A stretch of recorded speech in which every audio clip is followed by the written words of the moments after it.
Good afternoon. Welcome to session 2 in the first IHF live online symposium. My name is Gjeding and I am the moderator for today's session. Before we begin, I will outline the translation options. We have French, Spanish, and Arabic translation available today. You can only use the translation if you are joining us on Zoom. You can find this at the bottom of your screen under the globe icon. And please note that the Arabic translation is available under the Chinese label. Please remember to mute the original audio if you're using the translation function. The first IHF live online symposium forms part of the virtual academy recently launched by the IHF to facilitate global online learning and licensing opportunities. All of this forms part of the IHF Education Center, available at ihfeducation.ihf.info. Today's lecture forms part of 20 lectures presented as part of this symposium by top experts from around the world, focused on coaching and refereeing, but of interest to all in handball and all enthusiasts. This lecture this afternoon is from IHF referees Hansen and Gjeding and focuses on passive play.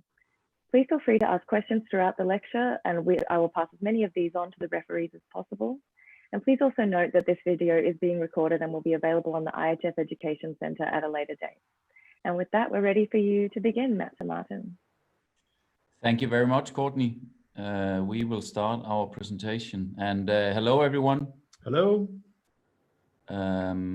Is it running? Yeah, like this. When we got this assignment, we were, of course, very excited because this is a very, it's a very interesting area concerning modern handball. And I guess everyone out there watching a handball game knows how hard passive play is and how hard it is to decide the correct moment for passive play. What Martin and I today are going to run through is some of the areas which is problematic concerning passive play, especially after the forewarning signal has been shown. And we will try to come up with a lot of examples where we will explain from our experience how to use it in the correct manner.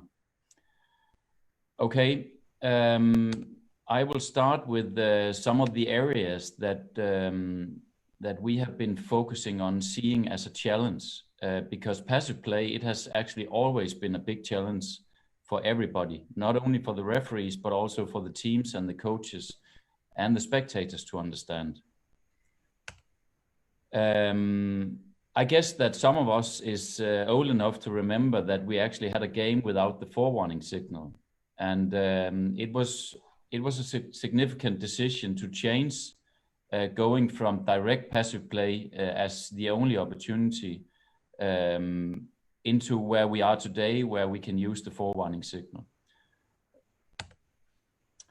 When we got the signal, I think everybody hoped that this was the ultimate solution. But honestly, from our side, we can only say that it opened up for some new problems. And today we will tell you why.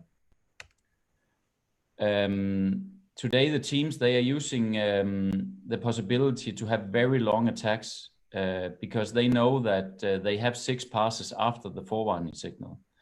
And that is the reason why the referees, they have the opportunity to whistle before 6 passes. Especially when the teams, they play with 1 or more player less. And we also see a lot of situations in the end of the games where they try to keep a certain result. In this first clip, we will show something we have seen throughout the last couple of seasons, where one team, they keep an attack for more than a minute. And we will try to explain why it's not best for modern handball. We will run the clip now.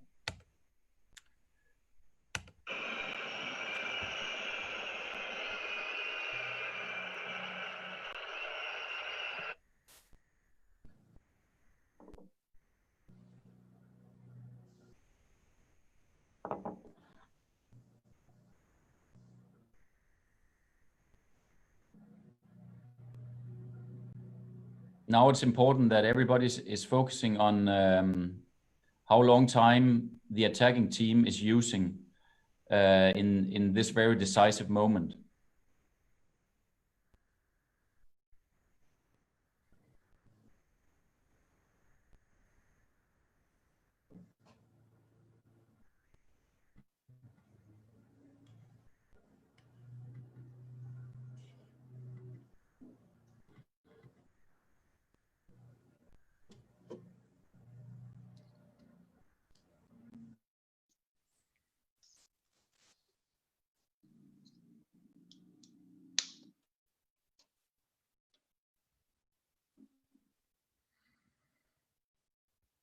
As you can see now, they have actually used more or less 50 seconds before the defending team scored the last goal.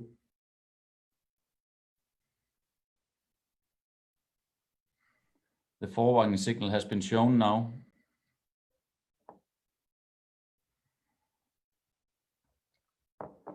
And you can see that the attacker is using tactics to bring down the yellow player. As well, yeah.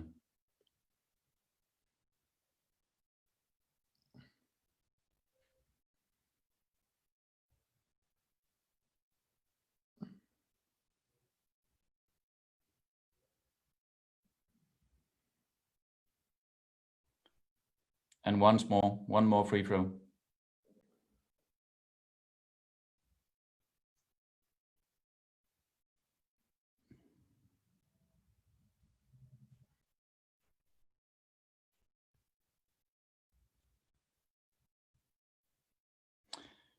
Yeah, this is from our side not in the spirit of handball, and this is not to bring in a time factor, but it's more to say that we have several opportunities before the forwarding signal and also after the forwarding signal has been shown that that we can turn the play. A time factor is difficult because we should never aim for a time factor. And now we say that it should be not possible to keep an attack for close to 80 seconds. But first of all, we need to bring in the forwarding signal much earlier. And second of all, we should have the possibility to whistle before 6 passes. It should never be allowed. Okay, we go to the next clip. And this is also one of the challenges that we have. The attacking team that try to make an open space on the passive play, and the defending team makes a normal defense without any chance to give for the referees to give them a punishment. So here I think we have a normal game going on.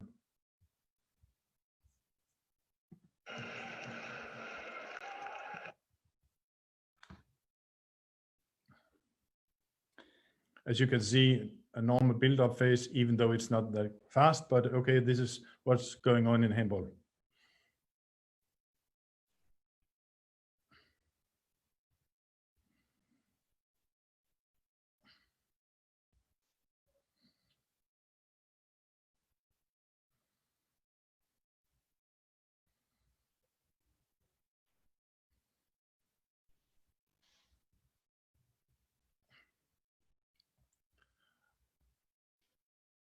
And there you can see after 40 seconds, passive play.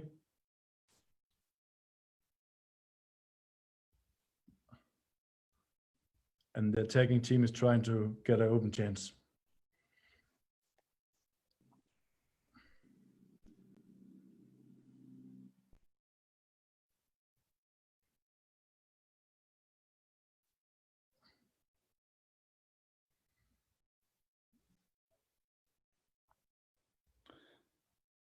But what we also want to show in this clip is that now it's going to get problematic for the referees, because now we will have free throw and free throw and free throw.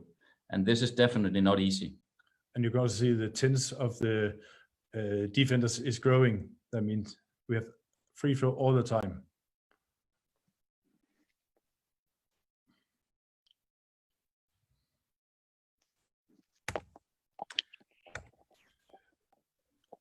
in our opinion, it's not possible to whistle before the 6 passes, and they have 6 passes in this attack.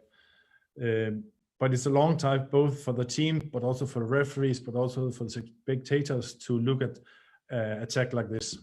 If we have any chance in this clip, we don't feel that we have the chance to turn the play, but if we have any chance, we should definitely do it. All right, the next one. In general, the referees, they have a lot of tasks in the last minute of the game, and one of them is, of course, to keep an eye on passive behavior. We see a lot of situations where one team is trying to let the time run as much as possible without searching for a real chance to score a goal. Yeah, we run the video once again.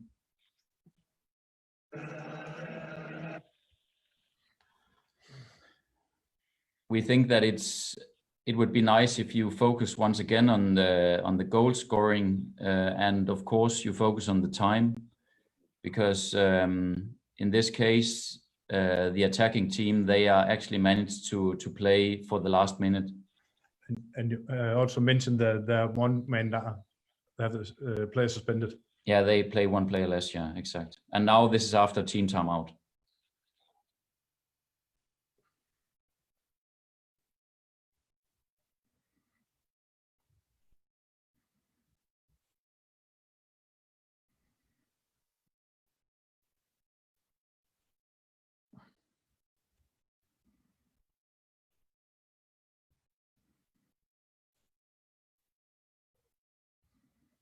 And if you look at the scoring, they are actually at the moment having the result they want to have.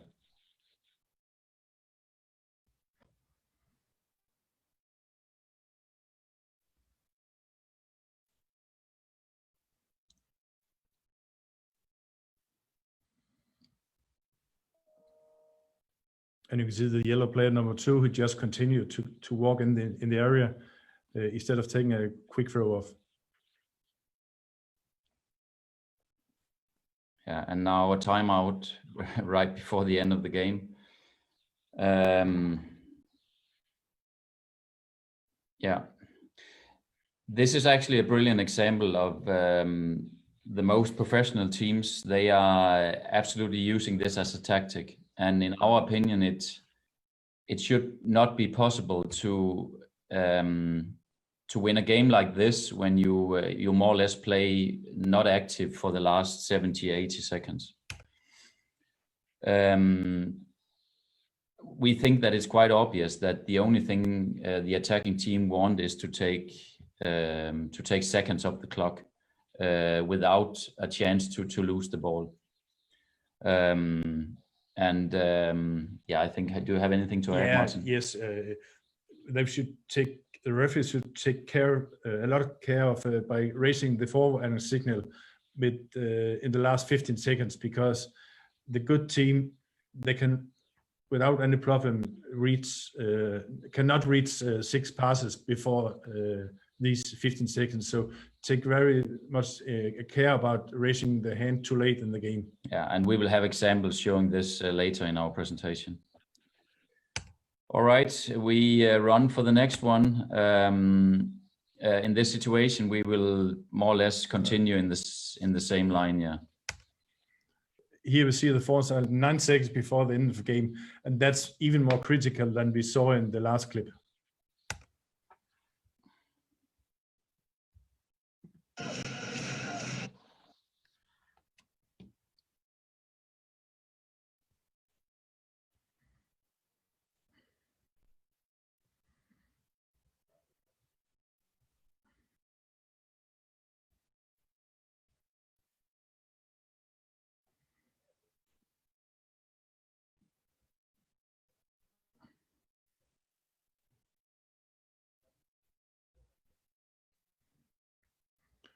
As you can see, they had 5 passes in these 9 seconds, and they could easily have spent more time on that. So this is our message for the last 15 seconds. Don't raise the hand there. Yeah, it's hard to come up with the time limit, right? Yeah. But on the other hand, in our opinion, if if you have the possibility, it would definitely be much better not to raise the arm with 15 seconds to go of the game. So Martin and I, we always had an internal rule about this, that we would never raise the hand within the last 15 to 20 seconds. Also because when we have the forwarning signal, it both make pressure on us, but also make pressure on the teams. So we think we should decide earlier, because now we can communicate throughout the headset. So make it a clear tactic or deal when we are going to raise the hand in every last minute. Yeah, it makes no sense in the absolute end of the game. All right, we go to the next one. I don't know if we have any questions so far, Courtney. We don't have any questions yet, but I guess there's one gap. I don't know if you're going to address this later, but you spoke about not raising the hand towards the end. How does that have a positive impact on the end of the game if you avoid this? Can't the team just do the same thing? Yeah, but honestly, the problem is that I think we saw in some of the former clips that the teams, the defending team, they are always arguing about us to raise the arm, of course, because they want to have the possession of the ball. And I think that's the reason why sometimes we raise the hand with 15 or 10 seconds left, actually, because we are under pressure. But in our opinion, it definitely makes no sense. So you should do it before, because otherwise, as we showed in the last clip with the Rhein-Neckar Löwen, you can easily have 15 seconds to go, even without having a free throw or without trying to shoot at the goal. I guess the best teams, they are experts in doing this. So I hope that's the answer to your question. But also, if you look when the referees have the forewarning signal, it's not natural for the referees. You can also see that the teams, they are attacking more aggressively, even though that it's because if 10 seconds left and we have a passive sign, then it's even more aggressive than it is without a passive sign. Yeah, definitely. So that's a little bit a spirit of that. Someone has just asked, but I think you're going to address this, if they can declare passive play before 6 passes, but I think you're going to talk a bit more about this. Yeah, but absolutely, and of course we will come up with some examples where this is applied, because of course there's several situations there where this would be suitable for the game. Yeah, we will both bring examples where we could whistle without forewarning signal, but also where we could call the passive play before the 6 passes under forewarning signal. And I would say what we have addressed until now is also to show a bit about the tactics from the team side, because honestly, we also have to be aware that sometimes the teams, they are using this as a tactical weapon, because they know that in most cases they have 6 passes. So it's very important that we also show them that sometimes they don't have 6 passes. And that's the challenging thing about the passive rule. And Bjarne Munk Jensen, tomorrow he'll speak a lot more about the general passive play, and soon we'll go into this, what the real theme is today, that this is the passive play before 6 passes. Okay. Yeah, okay. That's all for now. So. Okay, we will go further. In this clip, the topic is the timing of the forewarning signal, because the timing is also very important. Mainly because otherwise it's impossible for the teams to know when they have made the first pass. And honestly, it's also a problem for the spectators to know that now the referees, they raise the arm, but have the team used 0 or have they used 1 pass? So the timing is very important as well. The clip is here.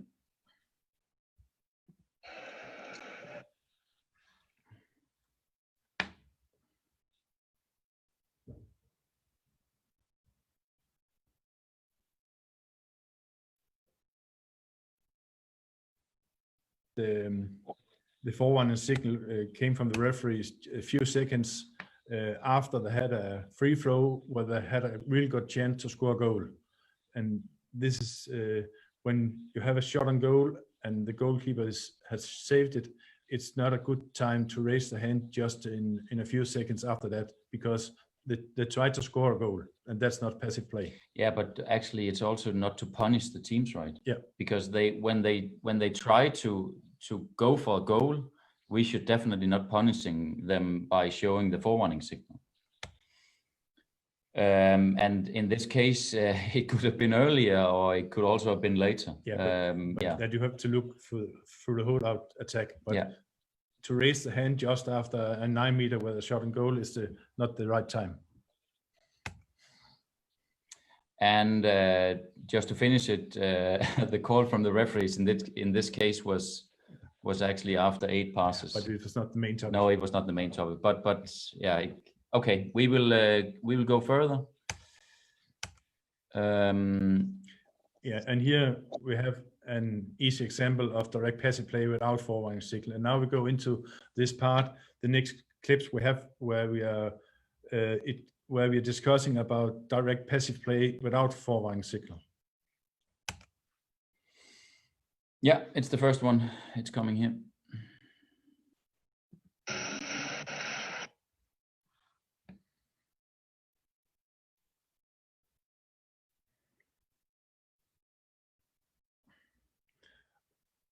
And I think it's obvious for everyone that the white player, he had a clear chance of scoring, but instead of taking the last jump to score the goal, he just played the ball backwards, and that's clear for everyone. This must be passive play immediately, without forwarning signal and anything else.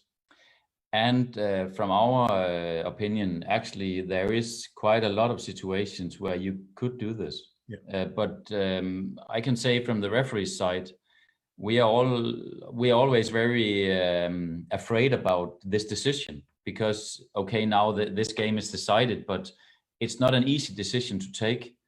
And the reason why it makes a lot of noise from everybody is that they don't see it that often, and that's the reason why nobody understands when we're doing it. In this case, I think we can say that it's very obvious. Yeah, but we'll see some clips where we both can call passive play, and we should not call, and the difference is not that big. Exactly. And these very crucial moments in these matches. Yeah. Okay, we take one step further. In this case, it's very clear that the attacking player definitely not wants to score a goal, even though there's free space in front of him. It's quite simple that it must be a free throw for the defending team without showing the forwarning signal for passive play, but we will run the clip.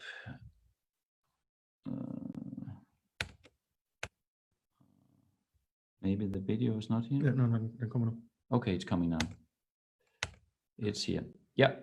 All right, this is actually a quite famous clip from Denmark, because it made a lot of noise afterwards. Because actually what we're also trying to explain here is that this was due to relegation. And even though there is a 4-goal difference, the team behind, they only needed to lose by 3 goals, right? Isn't it right? It was okay to win for them to lose by 4 goals. That's right. Yeah. And that was the reason why this made a lot of noise in the press afterwards. But now you will see it. One moment.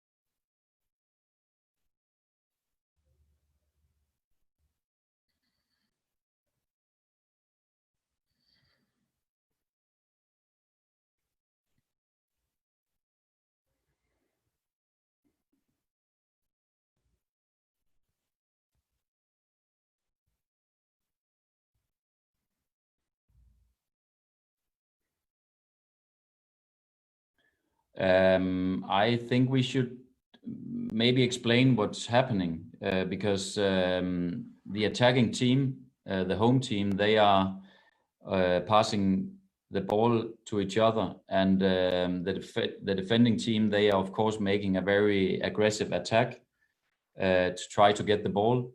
And in this case, the referee, he decides after how many passes? I don't know. After 8 seconds. Yeah, after 8 seconds, he decides to have a direct passive play. And then the goalkeeper, he catches the ball and then he throws it away, and that's due to the last 30 seconds, he is punished by a red card, and the red card leads to a 7 meter. And the 7 meter in this case leads to a goal scoring, and in this case the home team are relegated after this, and that was the reason why there was so much fuss about this situation. But our conclusion is, I think of course it's difficult, but will you conclude, Martin? Yeah, we think it's not a decision. It's not a situation where we can call the direct passive play, because you can, as you could see on the clip, they started the free throw on their own 9 meter line, and then they played up to about 1 or 2 meters before the middle. So in fact, they were playing forward. I can run it again. Yeah, and then I can speak to him. Yeah. I think you can run through the clip. Yeah, they start with the ball at their own free throw line, and then they're going forwards with 2 passes, and then he's going forward again, and this is okay.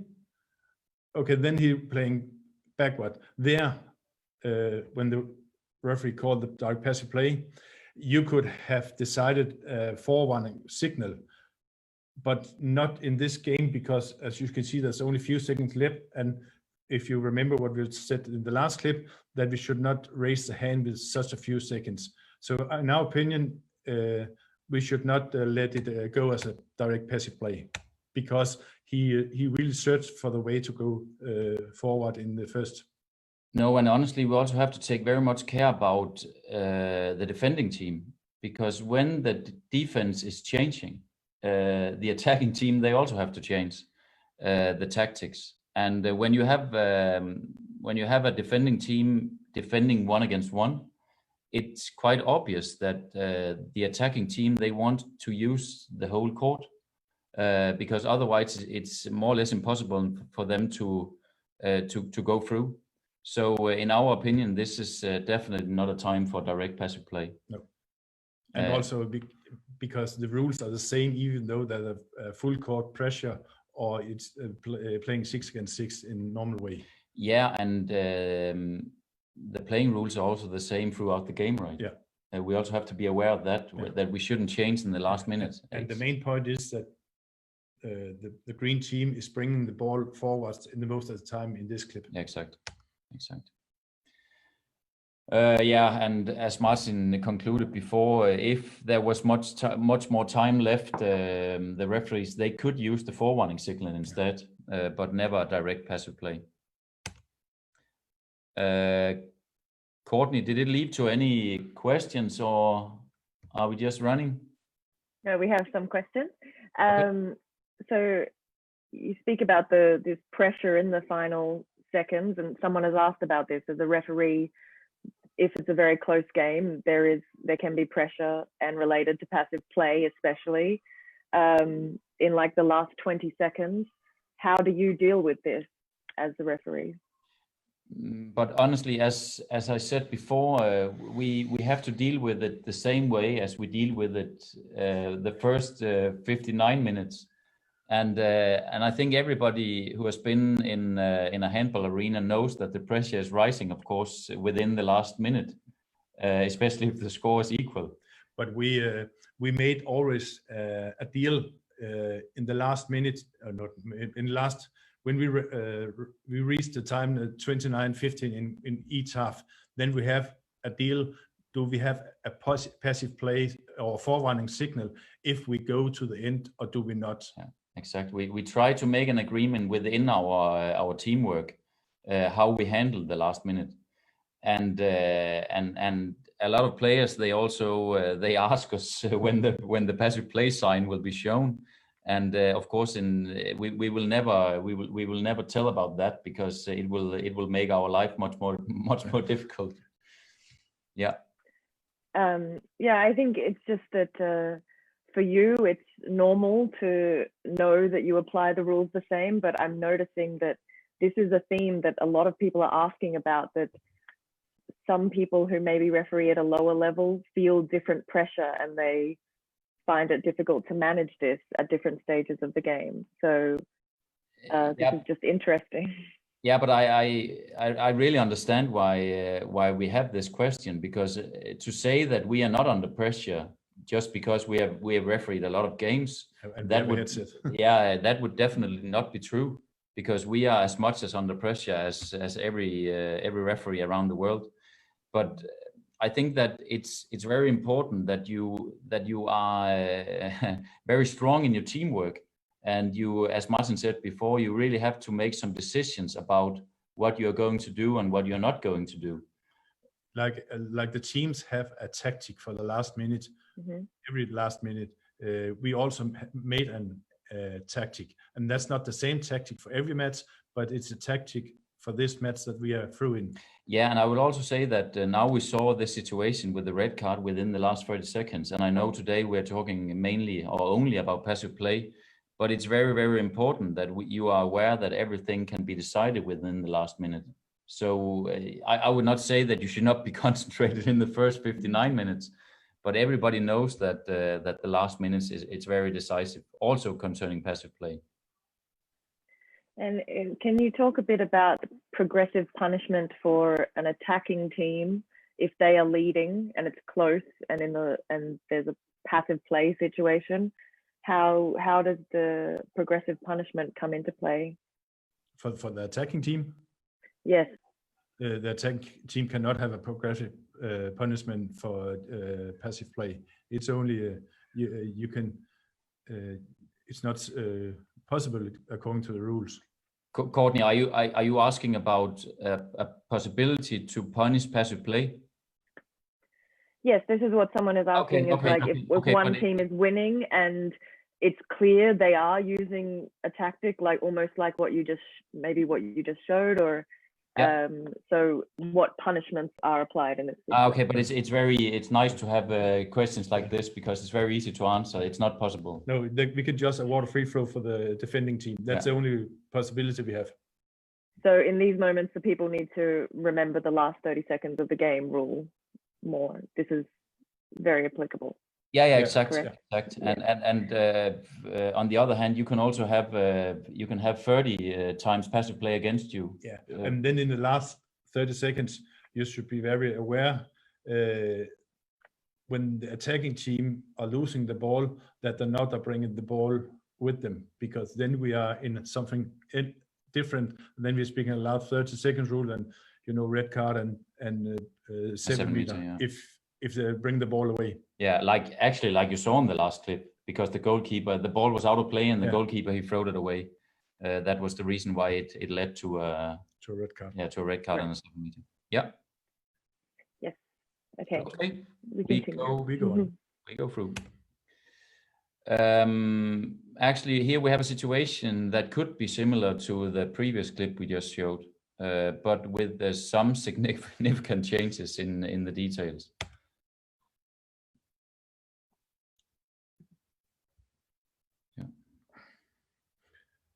A good sign to a decision to make the passive play direct. So what our task to see that in the first clip we saw that they brought the ball forward, and here they bring it backward, and that's the reason why we think there's a difference in the decision. And in this case, it's definitely once again used tactically. Yeah, because they know that they can with 7 or 8 seconds to go, they can easily do whatever they want without having passive play against them. And that's the reason why sometimes the referees, they have to be a bit more clever. Yeah. All right, we go for the next one. Here we have an example where we guess that some could whistle for passive play.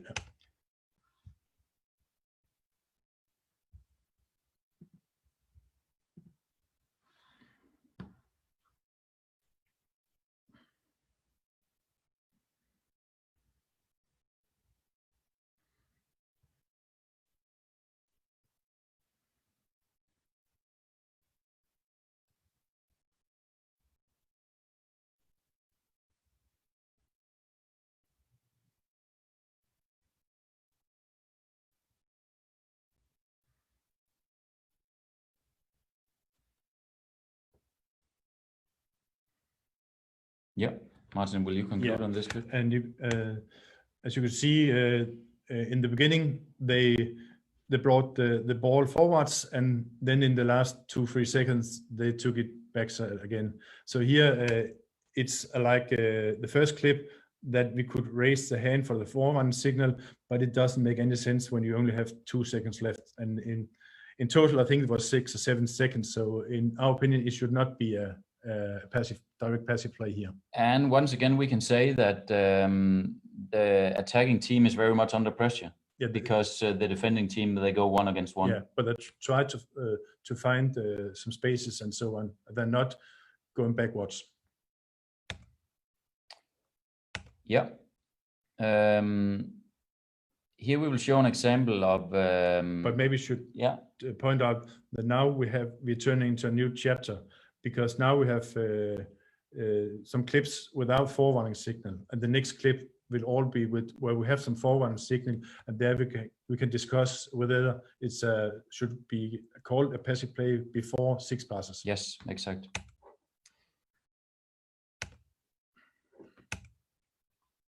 Yeah, we have tried to define some of the problematic areas concerning this, and of course the first one is the right time to show the forewarning signal, and of course team tactics. We have been very much into this area, but in our opinion the team tactics, they have changed. They are getting more and more clever in the way of handling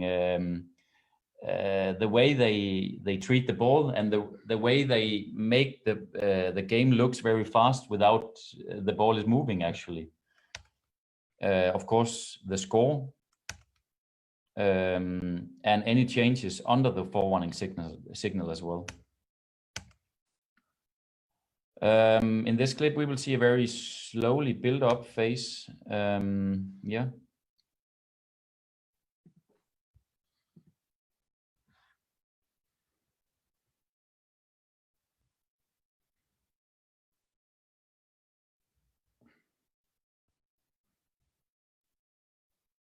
And you can see it's very slowly. Yeah.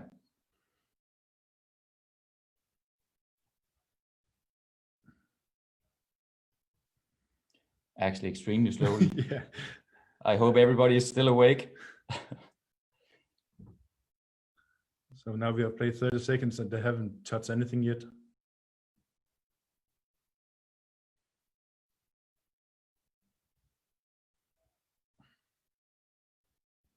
Yeah, and how many passes now, Martin, after the forewarning? I think I had 2, because I think it ended with 3. I'm not sure.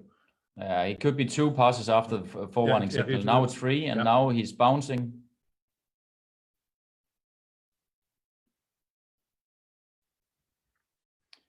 Yeah, I think we don't need to run it again, but as Martin said before, the green team is actually using 30 seconds for the first build-up phase.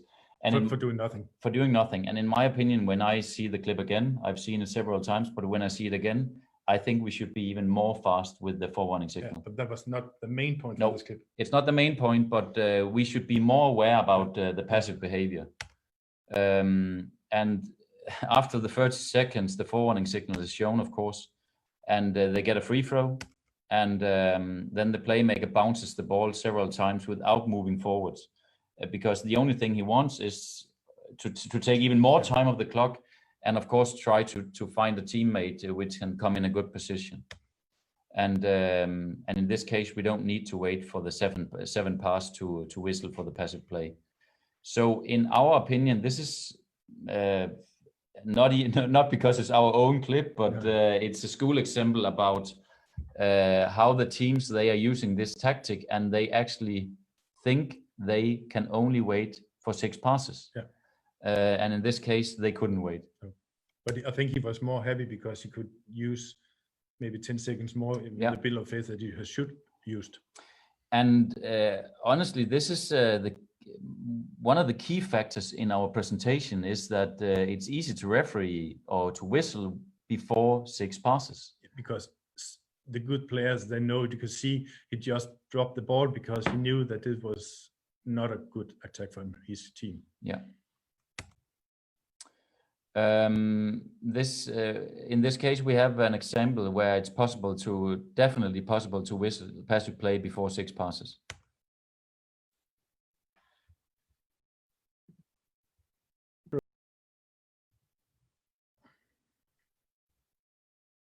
And now we have the moment, right? Yeah, because they dropped the ball after the first try to make a chance on the forward signal. And we can say this was after 3 or 4 passes. Yeah, something like that, yeah. And of course, now it ends up quite easy because it ends up in a goal, but it could end up in a situation where it was a free throw over and over and over again. Because after the forward signal, they make a pressure, played backwards, and then he dropped the ball. And then, in our opinion, it should be a free throw for the defending team. Exactly. One back. But we can conclude that the forwarding signal was on the right time. On the right time, exactly, because they tried to build up. The defense was good, and then they ran out of possibilities, and then they raised their hand in a very good way. Yeah, and that's also the reason why it's very, very important that the defense also benefit from doing a good job. Yeah. And in this case, they actually not benefit from it because it ends up with a goal against them. Guys, we have some questions, and someone was asking about when, I think just some clearer understanding of when to show the forewarning signal. So maybe you can tell us a bit about your criteria, what you two, if you can, if it's possible to define this. It's very difficult, but we'll try to make it as clear as we can, because in every attack, we always let the team to have a build-up phase, and it should be quicker than the green team we saw some clips ago. But it's also that they should have at least 2 possibilities if they go direct to make a fast build-up phase, and the first one is not good, then they should have a second, and then if they miss the second opportunity to make a build-up phase where they could score a goal from somewhere else, it's okay. But then we think we should, after the second possibility, we should raise the hand in the normal way. And then you can have some unnormal situations like the one we had before, where you can raise the hand after 20 seconds because they haven't tried to build up anything good. And we also try to keep focus when the teams, they change their behavior. Yeah. First of all, when they suddenly do strange substitutions. Yeah. If they suddenly, when they play with 1 or 2 players less, they are changing the tactics about how they play. We always have a rule by ourselves that if the team is attacking team is 1 man less, you can always see that the players are running around, but the ball is not moving more than 3 meters from one side to another. I think that Bjarne is definitely going to show that tomorrow, where the players are running around, but the ball is not moving. And it more or less looks like an exercise they do for the warm up, right? Yeah. And they just go into this phase automatically when they play with 1 player less. And in that case, we have to be very aware that now they are changing the tactics. Mm-hmm.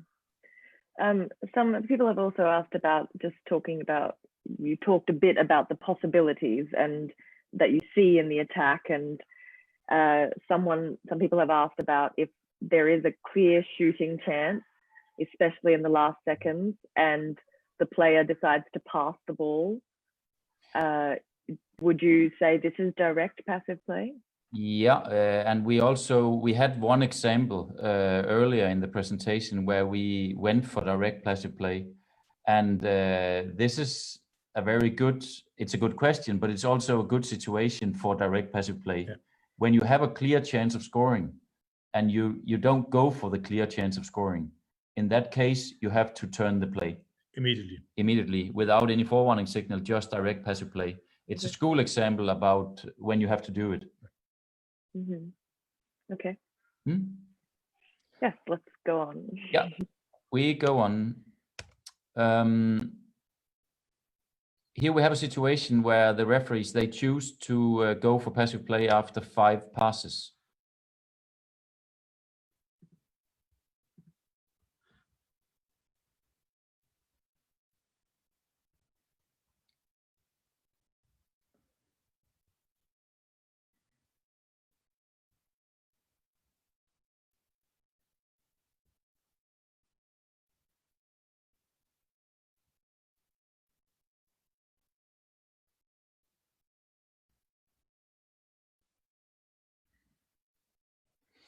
Should we run it again just to explain what's happening? Because otherwise it could be quite hard to see if it's 5 or 6 passes, but it's actually only 5.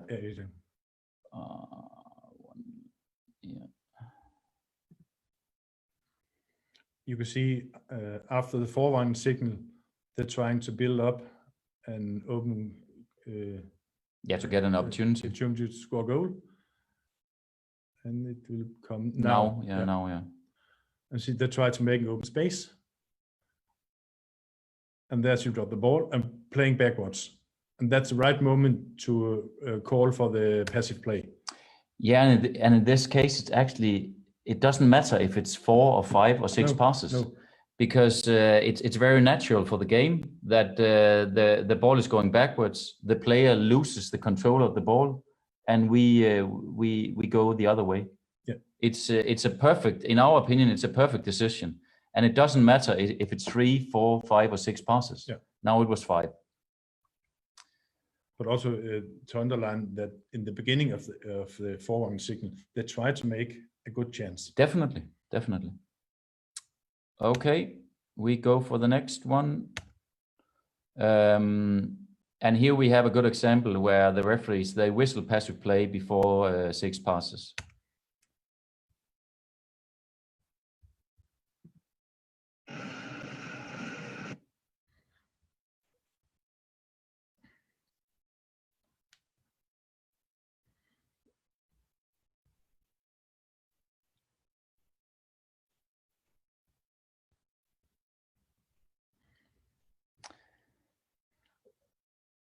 And here we have we'll see it all in we'll see repeated, because we have to look about when the hand is going to be raised. You can see here the ball isn't there, and the referee just raises the hand. Yeah, as we mentioned before, you have to take very much care about when you raise the hand. You have to do it in the right moment when one of the players have the ball under control. And still, and again, the referee called the passive play because the back player wants to play the ball backward. Again, I think it's a good decision. Is it this slide or what? Yeah, because exactly. Yeah, and again, we have to focus on the good defense. Yeah, because the defense is doing a really good job in this case, and they are actually making the attacking team have no possibilities to come through. Yeah. And then we have to also, because we were speaking about when they raised the hand and they did it 22 seconds before the end of the game, that means it's in a good time. Yeah, you still have the time to have passive play against you. Yeah. Yeah, and of course, once again, focus very much about when the hand signal is shown. Okay, the next clip is a call for passive play after 1 pass, and that's actually also possible. Now the video size is a bit small, but maybe Martin, you will talk during the video clip like this. So.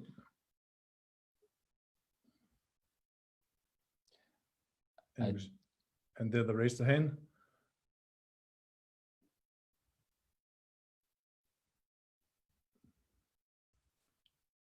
Yeah. I run it again. I'll run it again. And you can see here the forward signal, and then the playmaker got the ball again. She started to bounce and stop moving forward. We think it's a good opportunity because she didn't manage to fix the ball, and she missed the opportunity to make an build-up phase in a very short time. So we think it's a good opportunity to whistle for the passive play before 6 passes. And good defense again. Yeah, defense. Yeah. Courtney, are we getting any comments now? Because I guess this is maybe a bit controversial, because I think that everybody would think that it should at least be 3 or 4 passes before we can turn the play. I think, yes, there is a general theme that some people are not still a bit uncertain when to apply 6 passes and yeah, of course. how, so I think that maybe you're going to help them understand this more as you go. I don't know. No, but of course we have already already showed a lot of situations, but I think of course it's very hard to conclude on it, but it's also very but we can conclude on a 4-1 signal. We only have one chance to build up a good chance. Yeah, exactly. You cannot have 2 possibilities on a forwarding signal. I know it's a little bit difficult to conclude, but it's maybe it could be the general line. Yeah, but one of the general problems about the correct use of the passive play is, of course, it's more or less a feeling, right? Yeah. And that's also the reason why maybe it's easier to explain when we are showing the clips, of course, because if I should tell somebody who never watched a handball game about passive play, I would more or less have to make not a doctor handling, but more or less use a lot of time to explain how passive play is working. Because as a referee, especially as a referee for so many years as Martin and I have been doing it, it's more or less like a feeling, right? But I think in general we can of course come up with some best practices that some of the not so experienced referees watching this can use. First of all, I would say that it's also applied in the playing rules that you have to go for the goal. You have to search for the goal. And if you're not searching for the goal, this is definitely passive behavior. And as Martin mentioned before, you also need to have the chance to build up. You need to have a certain build-up phase. And then I would say, concluding on the last clip we showed, where the referees, they had passive play after 1 pass. I think we have to be very careful about also benefiting from a good defense, because sometimes a good defense is not, they are not awarded to do a good defense. And that's the reason why our conclusion on the last clip is that this is also due to a good defense. Someone asked about just verbally saying, play faster. I'm just curious about, can you talk about this a bit? Because I think this is related to what Ramon always talks about with yellow cards being like a gift, and a verbal warning is not actually in the rules, but maybe some people then have not so much confidence to apply the passive play rule if they would prefer to just ask the players. So but I think we understand your question, and as Ramon is always focusing on, it's very important that we are direct and obvious in what we are doing, and everybody should understand why we are doing things on the court. And I would say when it comes to passive play, sometimes we also use the tool to maybe to say to the players that this is going too slowly, right? We have no chance to punish. The only punish we have is to raise the arm and referee for passive play. But sometimes it will make our job easier if we tell the players that now you have had this behavior for the whole game, and we will continue showing the forewarning signal. But it's also a little bit symbolic, because if you look in the playing rules, passive play is only in 2 lines, not 2 lines, but in a very short line. But in the clarification, that's much more about passive, and there it says a lot about it could be like this, so it brings a lot of possibilities. So passive play is a very difficult thing to put in a rule book so everyone understands it in the same way, especially in the same way. Someone asked also about preparation. You two, obviously, at the level you referee, will be refereeing teams you're familiar with. But can you talk a bit about, do you examine teams before and look at their passive play tendencies? Definitely, it's a part of the preparation, because in the last rule change, we had the possibility to play 7 against 6, and I think it may, when the teams are using this, we have to definitely to be more aware about passive behavior, because the game is getting more static. Because the playmaker, he usually tries to find an open space for the back players or for the line players or for the pivot players. And in that case, it will be much fewer passes than when the teams are playing 6 against 6. So this is actually a big part of the preparation. If we know that we have teams which is changing the goalkeeper for a field player more or less in every attack. But in general, this is just a part of the preparation, that we know that we showed a clip before with was it Bahrain, or we showed a clip before where of course, when we have seen them throughout a tournament and they are having the same behavior, we have to be aware of that, because otherwise they will be more clever than the referees. And that's not the best part, when the teams are more clever than us. Mm-hmm. All right, I think that's all for now. You can go on if you like. Yeah. In this clip, now it's not one pass, it's two passes.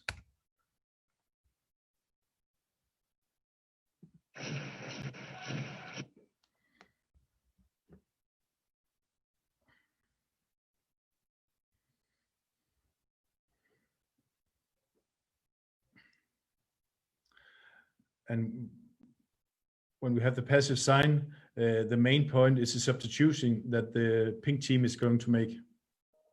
Yeah, and just look for the forewarning signal. Because there.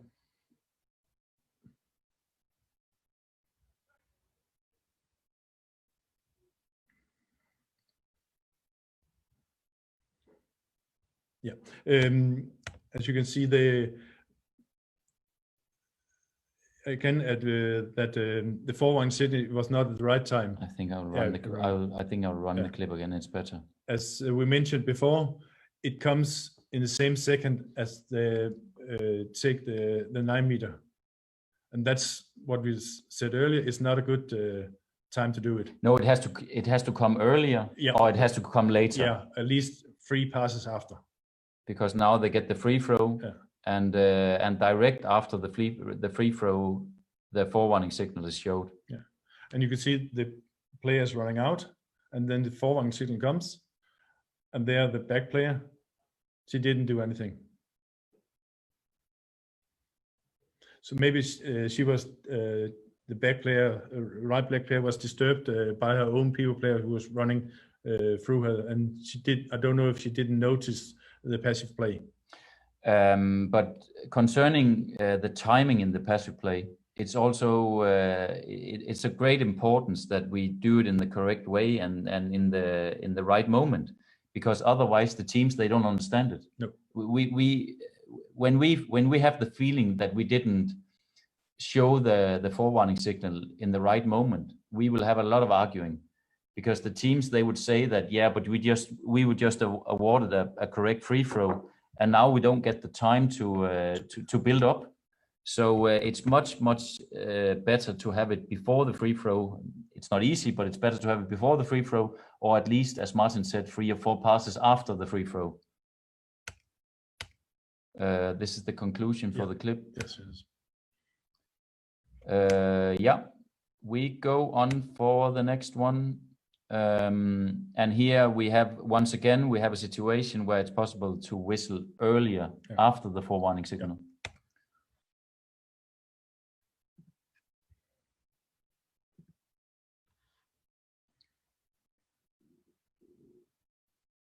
We hope you can focus, even though the orange floor is not the best. And the orange referees.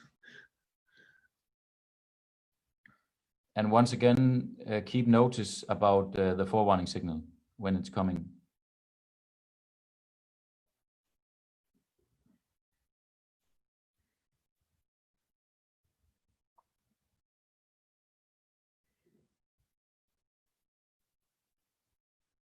And you can see they have not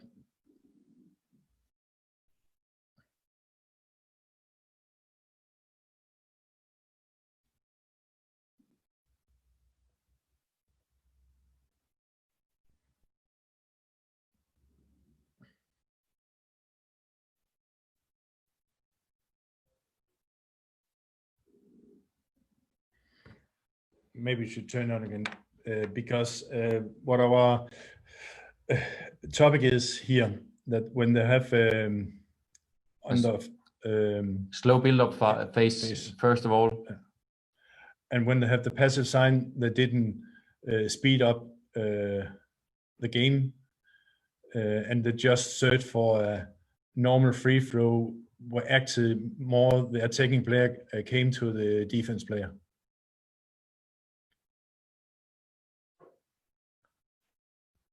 Now we have the forewarning signal. And you can see now here, no, not here, the next one. This player there,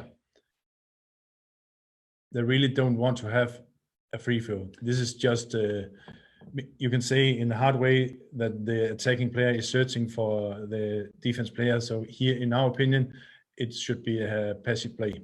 And once again, we can say that the defense is doing a perfect job. Yeah. They are not playing violent or anything. They are just doing a good defense. So just to conclude, once again, the attacking team is not really searching for to score a goal, but just to get a free throw. And once again, good defending. All right, we go for the next one. Well, we have one that was too early. In our opinion, yeah, we will also conclude after the clip, but in our opinion, in this case, the passive play is made too early. Yeah.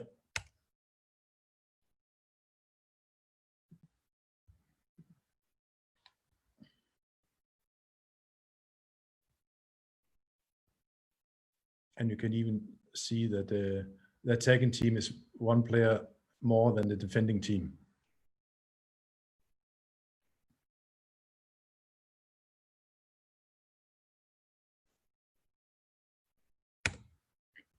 Maybe we should run it again.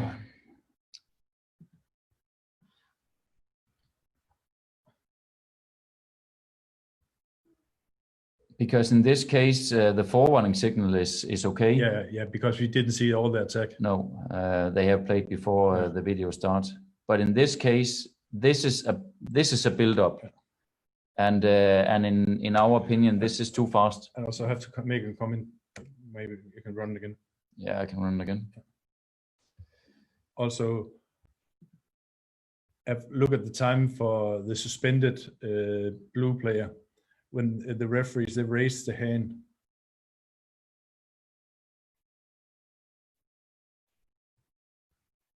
It is 15 seconds after the suspension.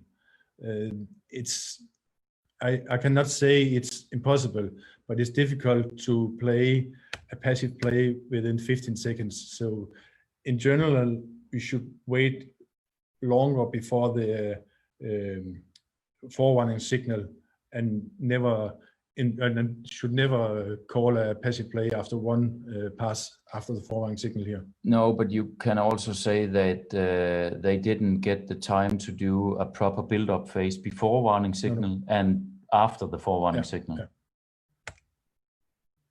Yeah. So our remark is just to let them do some more passes. Yeah. Both before the forewarning signal and also after the forewarning signal. So, Courtney, do we have more comments? Yes. Yep. Well, someone has just asked if you can elaborate a little more about calling passive play after one pass. If you can talk a bit more about these situations. But I think the main focus is that the number of passes doesn't really matter. No. Because it can be after one, as we showed, it could be after 3 or 5, or it could be after 6. The main topic is to look at the behavior.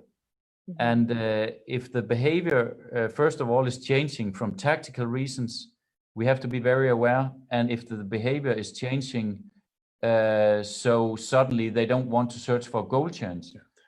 As these examples where we also have given from one, the referees have given from 1 passes up to 5 or 6. Yeah. And in all cases where we think it was a good deal, also we showed something was bad, but we have shown some good calls, both from 1, 3, and 4, 5 passes. So it doesn't really matter about how many passes we have after the forward signal, it only matter about the behavior from the attacking team. Yeah, and we can also, I think we can also conclude that in most of the clips, we have one player just bouncing the ball. Yeah.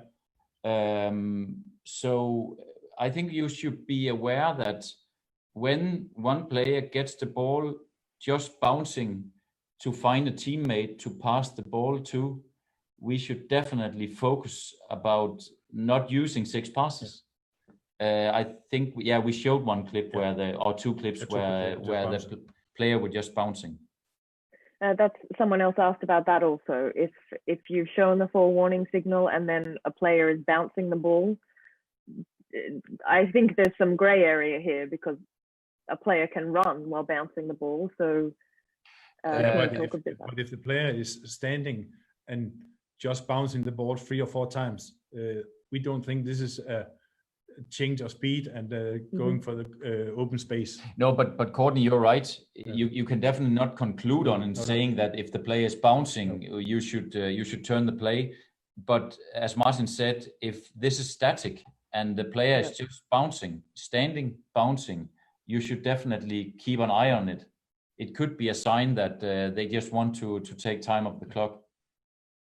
So are you looking for, once you show the forewarning signal, you want to see a change in behavior? Yeah, because when because when the forewarning signal is showed, this is a warning to the teams that the referees, they think they play without searching for the goal. Yeah, they have to change. So they have to change behavior. And honestly, if they don't change behavior within 6 passes, from 1 to 6 passes, we are in our right to turn the play, or maybe even more passive. Yeah, and I know maybe this is a bit technical and it's a bit from the refereeing side, but as we showed earlier in our presentation, this can lead to a lot of problems for everybody, especially us. And what we want is to avoid problems. So when we go to 5 or 6 passes, first of all, it will be there will be a lot of arguing about how many passes they have used. I think Martin and I, we can give a lot of examples where the players, they think they have used 2 passes and they have used 5. So about the counting, it's also bringing in a problem.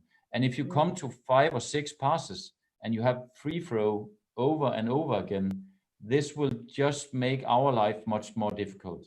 Right. So they need to change behavior.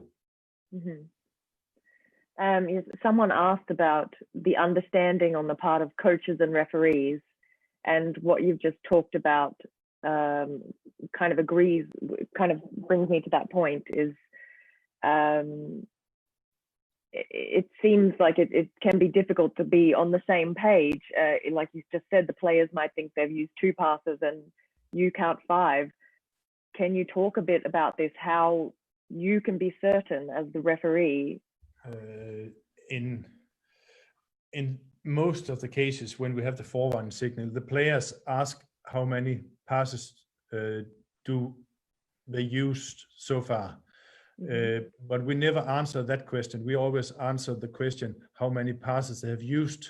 No. Yeah, they always ask how many they have left. Yes, exact. And we always tell them how many they have used. Because, if we said you have 2 left or 4 left, and we call a passive player after 2 passes and say, are you a jerk? Can you count to 2 or 4? So we always tell them that you have used 2 and not you have 4 left. Just to turn a little bit around. And we do it so both the attacking team can hear and also the defending team. So everyone has the same criteria for the next few passes. But honestly, Courtney, the reason why everybody is asking us about the number of passes is that everybody is expecting that they have 6 passes, and in general that's a problem, because that's the reason why we have to be very certain about not telling how many passes they have left, but telling how many they have used, because otherwise we never have the chance to turn the play before 6 passes.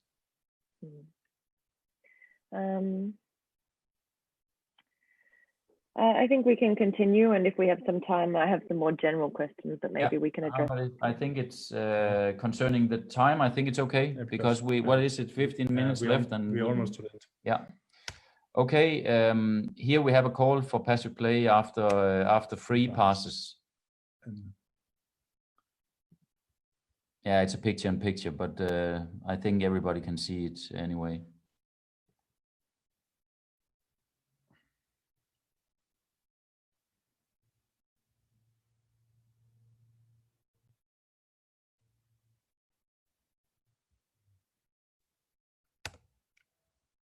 Should we run it again? Yeah. Let me make a comment on it.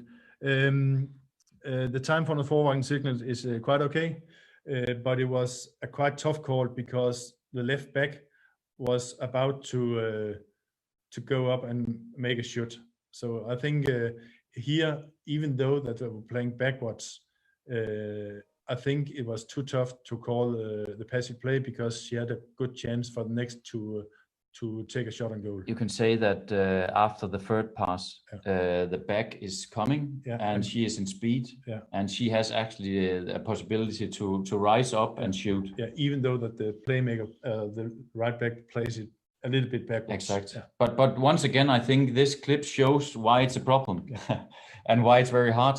Because this was in the certain game. Now this was one of our own games, but in this certain game, we had the feeling that now it was not a good change in behavior, and sometimes we do it too fast. Yeah. So this is also dangerous if suddenly if you only look for having passive play before 6 passes.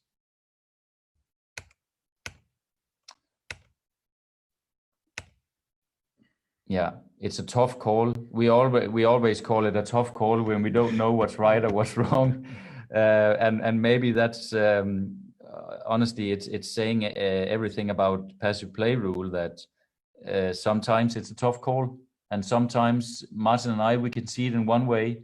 Maybe we are not even agreeing inside our own couple, and sometimes everybody else sees it in another way. So it's really problematic. Okay, we have one more clip where the referees, they are using the possibility to referee or to whistle before 3 passes or 6 passes.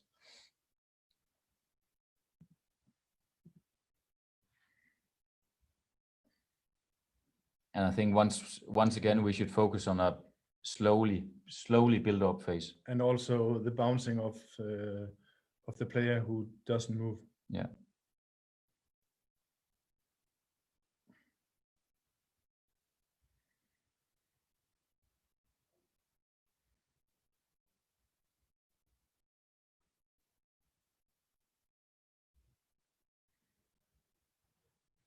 Should we maybe run it once more? Yeah, first of all, before the forewarning signal, focus on the quite slow build-up phase, good defense. And no real effort to make an open space. No.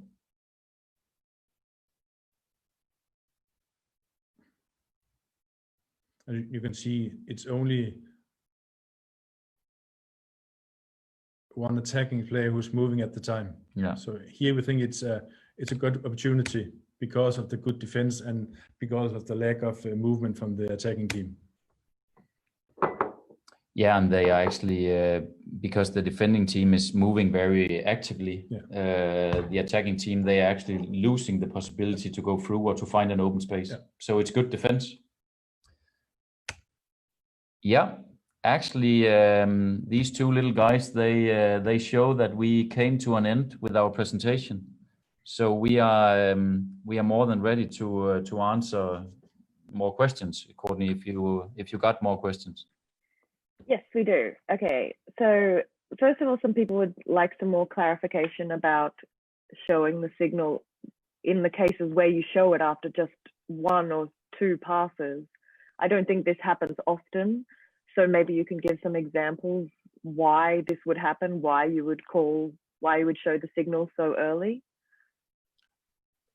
Why we should show the forewarning signal? Yes, after just you showed some example where someone did one pass and then the warning signal is shown. Okay, but then maybe why does this happen sometimes? Okay, but then was maybe that we showed the. No, you mean after a free throw or something like that? Or Yes. Because, yeah, okay. I think when the referees raise the hand for the forewarning signal after one or two passes after the free throw, I think it is because they have speaking just before the free throw that now we can have a passive or forewarning signal, and then they said, "Oh shit, now we have a free throw, and we have to remember that it was passive play." So immediately when the ball is free again, we raise the hand. I think this is what we are thinking. Yeah, but actually it's after every throw, right? Yeah. It's also, for instance, after a team timeout. Yeah. You if you have the feeling that that there is some passive behavior before team timeout, of course we have to remember that after the team timeout, but we also have to be aware that they need to have a certain amount of passes before we raise the forwarding signal, because otherwise, as an attacking team, you have no chance to to go for the goal. Yes. Okay, and some other people are asking, how do you take the strong defense into account? Because we're mainly looking at attack, but of course there can be times that a team might look more passive just because they're struggling to break through or something. So how do you adjust for this? I think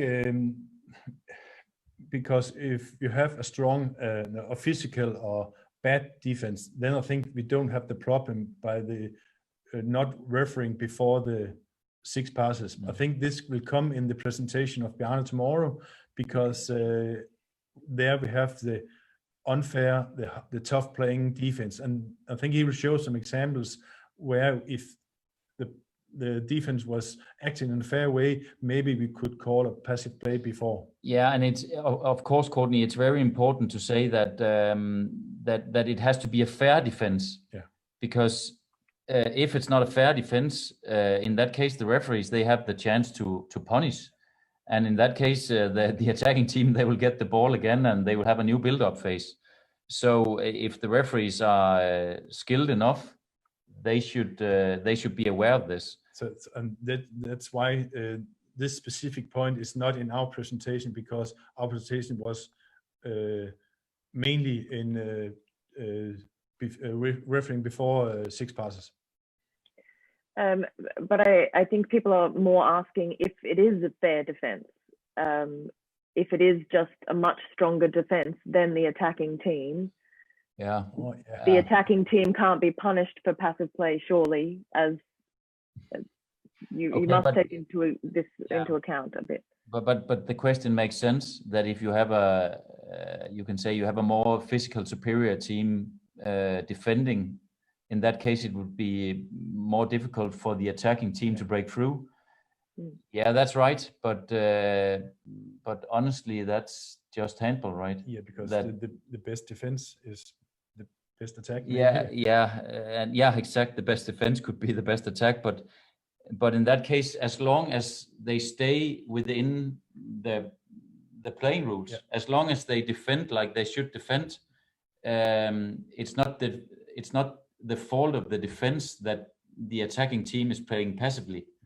So a good defense just I think leads to more forewarning signals.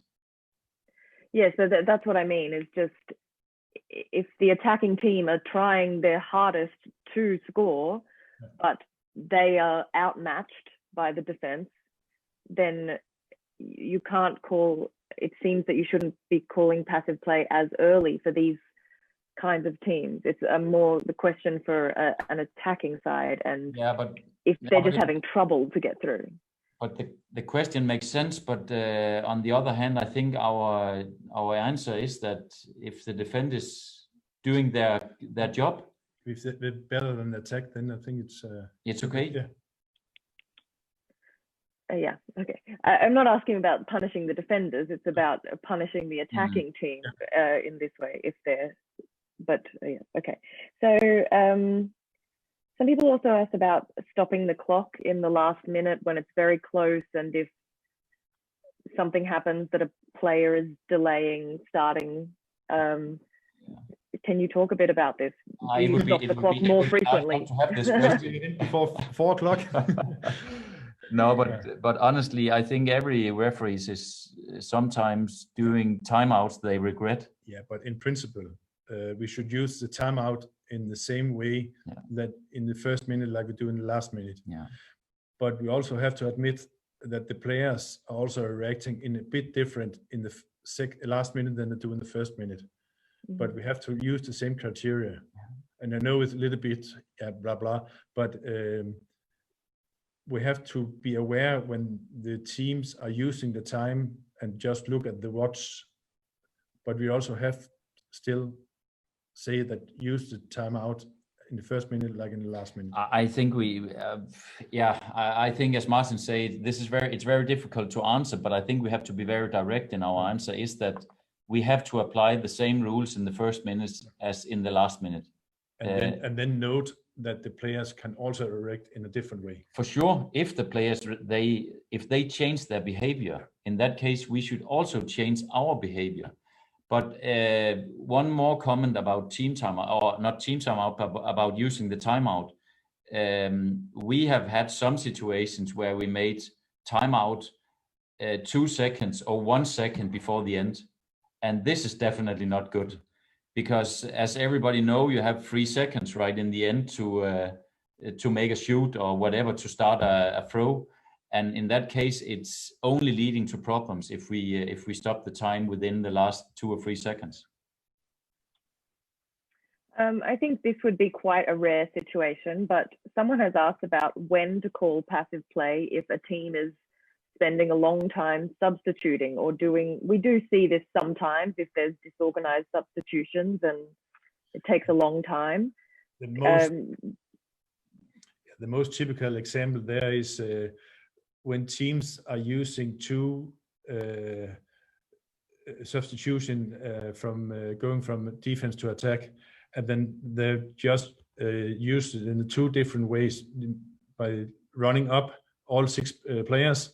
And then first they change 1 player, and then they're playing 5 seconds more, and then change the second player. And that is something that we have noticed, that if they do that, we can raise the hand there. Yeah, for sure. When they do the second substitution. And it's okay if they do it in the same time and quickly, but it's not okay if they do the first substitution and then play some more seconds and play the second substitution. And I think we all have the feeling when it's used in a tactical matter as well, because we can see that sometimes there is a sudden change in behavior than when they play with 1 player less. And in that case, we have to be very careful about how they are using the substitutions to take time of the clock. Okay, I think we have time for one more. And a few people have asked about specific attacking situations where you might call direct passive play. And I just asked you about these situations. Someone asked about a fast break. If someone is on a fast break and then passes back to their teammate. Or someone asked if there's a lot of, sometimes they've seen passive play called if there are a lot of a Kemper attempt, multiple Kemper passes. So people are asking about these specific situations, and do you have a clear rule that helps you differentiate when you think a clear scoring chance is not being used properly? I'll try to make it as clear as I can. If a player have the possibility to have a chance and he deliver the ball to a player who's not who have a more bad position than he has himself, then it's direct passive play. It's okay to make a Kemper if the player who received the ball have a better opportunity to score a goal than the player who left the ball. Mm-hmm. Definitely, and we also have to be aware that the Kemper now is not spectacular anymore. No. because the best teams in the world, they use this as just a normal system. Yeah. And in that case, the Kemper should never be, in my opinion, it should never be handled as a passive behavior. No. But as Martin said before, if you are in a clear chance of scoring and you pass the ball to a teammate who has a not as good chance as the one who passed the ball, it should be direct passive play. But it's still allowed if there are counter attack and the wing player delivered to a center player who is in front of him is no problem. Of course. So the conclusion basically is that it's often about the behavior and just really judging each individual situation. Yeah, but it's, Courtney, that's the reason why this is hard to conclude on. And of course we knew before we started the presentation that in some areas it's very hard to be objective. We have tried to be as objective as possible, and we have tried to come up with some clips where we are as objective as possible, but we know that this is open for discussion. And I'm quite sure that Ramon and Dietrich and the other good people in the IHF, they are really trying to solve this challenge, to make passive play even more understandable than it is today. And maybe make it more objective than subjective. Yeah, because as every rule in the rule book, the more objective and the less each referee, each coach, each spectator has to decide, the easier our game is to understand. And I think we have some certain areas, and passive play is one of them, where sometimes it's very hard for people outside the sport to understand what's going on. Okay, I think we'll have to leave this there. That's the end of our time for today. Thank you very much, Matt and Martin. I hope everyone learned a lot from this presentation, but this topic is going to be addressed in more detail tomorrow in the second lecture of the afternoon at 3 o'clock Central European Summertime with Bjarne Jensen, a member of the IHF Playing Rules and Referees Commission. Later in the next lecture this afternoon at 3 o'clock Central European Summertime, we have a coaching focus presented by Jorge Duenas, IHF Commission for Coaching and Methods member and current coach of the Brazil women's handball team. And that's coming up next at 3 o'clock. And yes, so that's all for today. So now, thank you very much, Martin. You're welcome. Thank you.